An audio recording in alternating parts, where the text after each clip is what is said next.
Hello there everyone, welcome back to another video about the One Piece card game. This is video 5 in my set review series for OP03 Pillars of Strength. It is my personal favourite this week. I think these are going up weekly. I don't know when these are going up. I wrote a schedule, I don't remember it. We do things casually here. If you're interested in competitively focused One Piece content, you should subscribe to the channel because I put out a lot of that. And you should check out my Patreon, linked in the description, for in-depth deck guides, basically analysing exactly how to play a deck, the matchups, card choices, all that sort of stuff. These guides are really quite good, in my opinion, my humble opinion. You can check out previous examples of these on my channel. My OP02 guides are public on the channel, and my OP01 guide is also public on the channel, so you can find those and you can get a sort of flavour for what you might expect. But the OP03 guides are currently locked to patrons only, and they will be for the vast majority of the format. So if you want to get access to this information and get a sort of, jump start on the competition, you should check out my Patreon link in the description for all those sorts of ones. I'll tell you right now, Ace is up there. There's a few more coming. I'm not sure if they're up at the time you're seeing this, so I'm going to be mysterious. But Ace is definitely up there at the time you're seeing this. Anyway, let's go ahead and jump into this video. We're talking about Black, as I said, my personal favourite colour in the game, and the colour that is going to bankrupt me with all the prize cards they're getting. So Black is very interesting in this set. It's still not perfect. It's still got issues, but it is a hell of a lot better than it is in set 2. So let's talk about the leaders first. Firstly, we've got Rob Lucci. This is a CP9 traded leader. Your turn, once per turn, you may discard 2 from your hand. When your opponent's character is KO'd, set this leader as active. So why is this good?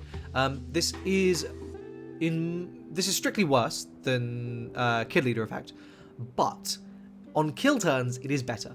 Why? Because Black has a lot of ways of making sure for like either no Don or very little Don, you are able to trigger this KO effect to be swinging for very large numbers. The reason this is also so good is if your opponent's ever on 0 and they've got 1 blocker, they're just dead because you slap 10 Dons onto Lucci and you go swing, and they're probably not going to have 11k counter in hand. So that is, worth considering.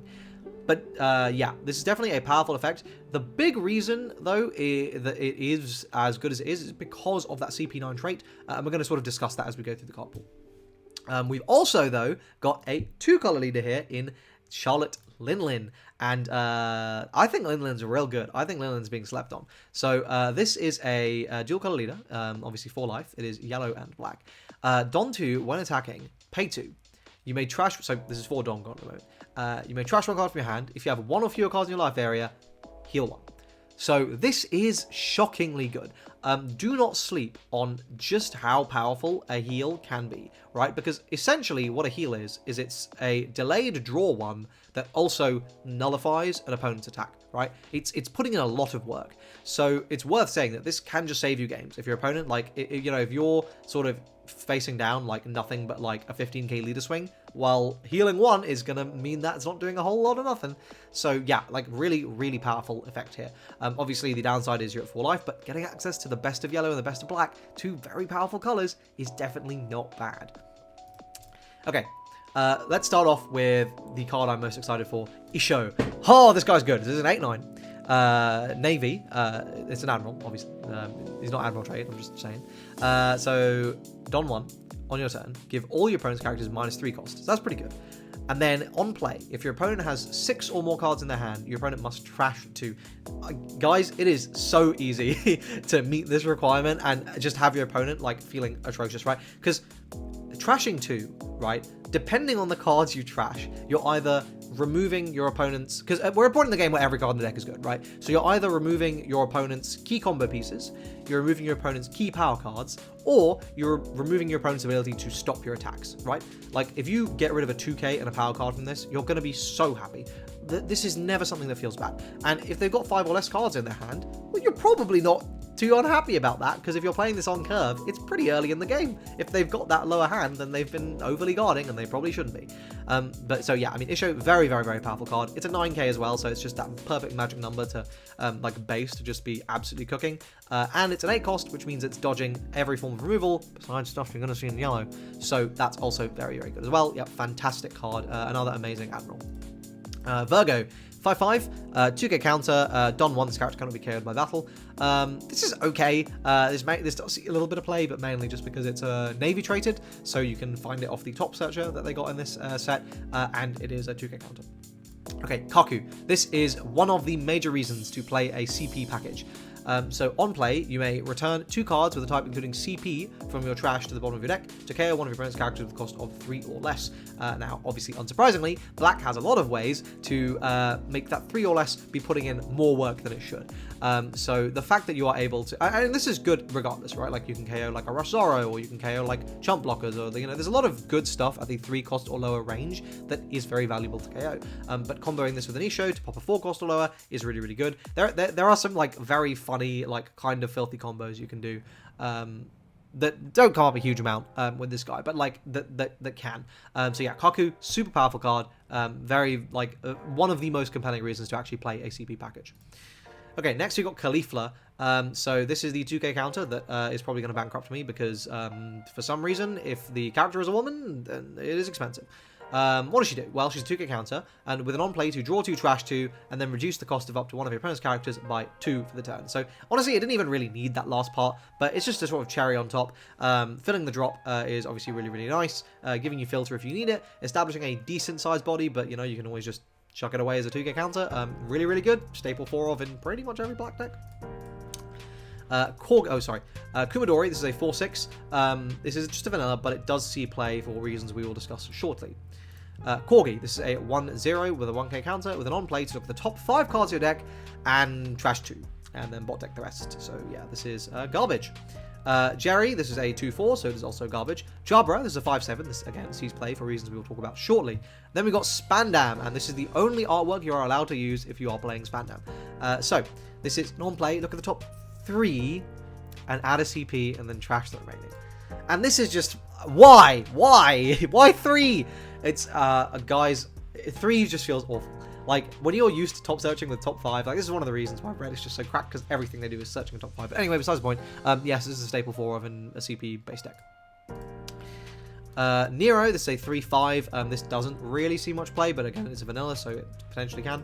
Fukuro, this is probably the best generic card in this set for black. So this is a 3/3, 1k counter, and it cannot be KO'd by card effects, just effects in general, and it has blocker. So basically, your opponent can't really deal with this. The only way they can is through bouncing, which is not super common in this set, and the colors that are bouncing is basically just blue, and they're not really trying to kill you anyway. So yeah, this is staple 4 of, insanely valuable, like super good. All right, next we have got brand new. So this is a 2/3, 1k counter, top searcher for Navy. Again, top 3, but it's a staple 4 of because we'll take what we can get at this point. But yeah, I mean, it just feels awful that it's not like a top 5, and it costs 2. Like why? Ugh. Anyway, you have to play it. Bluno, this is another reason to be playing the CP engine. So this is a 5/6, Dom 1 to give it blocker, and then on KO, play up to 1 character, costs 4 or less, whose type contains CP from your trash, and rest it. So typically, you're going to be playing Caulifla off of this, but you could also play Fukuro. Those are the 2 sort of most common ones. And this is a nice card to just, it's a 6k blocker, and if your opponent kills it, then cool, you're getting something back. So it feels pretty good. Helmeppo is a 1/0 on play to reduce the cost of one of your opponent's characters without any original effect to 0 during this turn. This is so unbelievably niche, but like if there's ever like a deck tearing up the format that is just exclusively vanillas, this would obviously be very, very powerful into that. That's the only thing. Otherwise, it's kind of ass. Rob Lucci. His artwork goes insanely hard, but not gonna lie, he's turned out to be kind of mid. It's a 6/7 on play. You return 2 CP from your trash to the bottom of your deck, and this character gains rush. It's a 6/7? Like, really? We're not going this, I don't know, can we go a 5/7 maybe? Like, I'm pretty good, right? 6/7, no counter, and you gotta be specifically playing CP cards in your deck to gain rush. I mean, come on, man. It's fine, but like it's like a one-off, like, at best. Then we got Wanze. This is a card that actually ended up picking up quite a lot of steam later on in the format for being surprisingly good. So this is a 2/4. On play, you may discard a card from your hand. If your leader is CP, KO up to one of your opponent's characters with a cost of 1 or less. So the reason this ended up being quite good is it was a Lucci enabler, because every red deck is going to have 1 cost on the board. So essentially what this lets you do is if your opponent's at 1 life but they don't have any blockers, is this will randomly let you lethal by having like, obviously you're going to need 4 cards in hand, including this. So it's a pretty hefty hand requirement, but it would let you do 13/13 and potentially kill your opponent. So this ended up seeing play for that reason, and therefore it's okay, but like obviously objectively it's kind of ass. And that is it for the units, the characters. So obviously, some very good ones, mostly not so good. I would say the generically really powerful ones are Fukuro, Caulifla, and Isho. Obviously, the top searchers are a very welcome addition. We needed those. And of course, you know, Bluno and Kaku are obviously pretty good. Let's talk about the stage first. This is Eni's lobby. This is a 2-cost stage. Activate main, you may rest the stage. If your leader is CP, give it up to one of your opponent's characters -2 cost during this turn and trigger play this card. So obviously, this with Kaku means you're KOing 5 costs, and that is the magic number that you want to be KOing. So yeah, this is a very, very good card. Obviously, you can only play it in Lucci, so yeah, that does kind of suck, but it's good. Okay, 6 King Pistol. This is the black version of the 0-cost event. Trash another card and you get 3k counter. The trigger draws 1 and then KOs one of your opponent's characters at the cost of 1 or less. It's pretty good. Again, not necessarily something you always want to play, but if you've got a fairly high concentration of cards without counter, this increases in value. Then we have got Tempest Kick Sky Slicer. This is a 2-cost event.